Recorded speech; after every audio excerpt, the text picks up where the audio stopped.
Сәлеметсіздер ме балалар? Бүгін бізде 72-ші сабақ, 24-ші жаттығу. Мәтіндерді оқып, олардың қайсысы көркем мәтін, қайсысы ғылыми танымдық мәтін екенін анықта. Бірінші мәтін. Білесің бе бұл істі? Зергерлікке кім дайын? Балқытып ап күмісті, сапырады судайын. Осы жұмыс ырғағы, білезікпен алқаны, сақинаны сырғаны, күміс сымнан тартады. Бұл өлеңнің авторы Фариза Оңғарсынова. Бұл мәтін бізде көркем мәтінге жатады. Келесі екінші мәтін. Зергер алуан түрлі сәндік бұйымдармен әшекей заттарды айшықтап жасаушы. Қазір зергер жасайтын бұйымдардың көбі механикалық әдіспен шығарылады. Алайда зергер жасаған дара бұйымдар өз құндылығын жоғалтқан жоқ. Бұл мәтін қазақ мәдениеті энциклопедиялық анықтамалығынан алынған, демек бұл мәтін ғылыми танымдық мәтінге жатады. Екі мәтінге ортақ тақырып не деп ойлайсың? Бұл екі мәтінге ортақ тақырып зергерлік деп ойлаймын. Екі мәтінге ортақ бір ат қоюға бола ма? Болса сен қандай ат қояр едің? Иә, екі мәтінге ортақ ат қоюға болады, яғни зергер немесе зергерлік деп ат қоюға болады.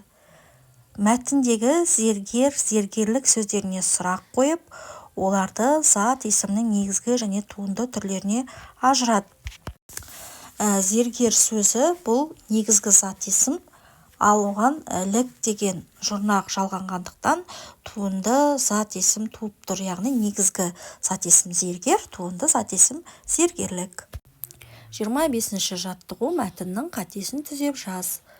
Алтын мен күмістен әшекей бұйымдар жасайтын зергерлер ел ішінде аса құрметті болған. Олар әйелдерге арналған сырға, сақина, білезік, белдік, жүзік, ал ерлерге арнап кісе, шақша, балдақ жасаған. Зат есімдерді тауып, олардың қайсысы негізгі, қайсысы туынды екенін айт. Балалар, бұл жердегі негізгі зат есімдер алтын, күміс, әшекей, сырға, сақина, білезік, жүзік, кісе, шақша сөздері. Ал туынды зат есімдер белдік, балдақ сөздері. Себебі оларға дік және де дақ жұрнақтары жалғау арқылы туынды зат есім жасалып тұр. Шығармашылық үзіліс. 26-шы жаттығу. Өрнектерге және олардың түсіне қарай әріптерді қойып мақалды оқы. Өнер алды қызыл тіл деген мақал шығады. Мақалды жаз және ондағы зат есімдерге жұрнақтар қосу арқылы туынды зат есім жаса. Бұл жерде өнер және де тіл деген негізгі зат есімдер бар. Енді осы негізгі зат есімдерге жұрнақ жалғайтын болсақ, өнерпаз және де тілші деген туынды зат есімдер шығып тұр. 27-ші жаттығу. Жұмбақты оқып, шешуін тап.